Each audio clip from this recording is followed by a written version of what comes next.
மற்ற சமயத்தில் இந்த பூவை வந்து இந்த பர்ஃப்யூம் ஃப்ரேக்ரன்ஸ்க்காக எல்லாம் யூஸ் பண்ணிக்கிட்டு வந்துட்டு இருக்காங்க. எப்படி அந்த மாதிரியான மார்க்கெட் வந்து டெவலப் ஆகிட்டு வந்துட்டு இருக்குதுங்களா?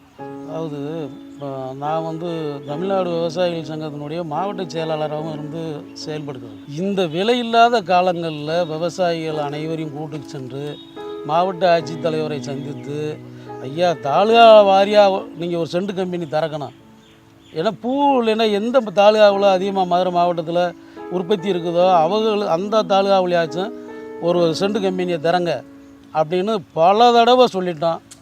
அரசாங்கம் வந்து என்ன சொல்லுது அப்படின்னா, கார்ப்பரேட் கம்பெனியை நோக்கியே கவனம் செலுத்துது. சாதாரண விவசாயிகளையும் சாதாரண தொழிலாளிகளையும் பற்றி கவனம் செலுத்தலை. அதனால் இந்த அரசாங்கத்தை நம்ம என்ன சொல்கிறதுன்னு தெரியலை.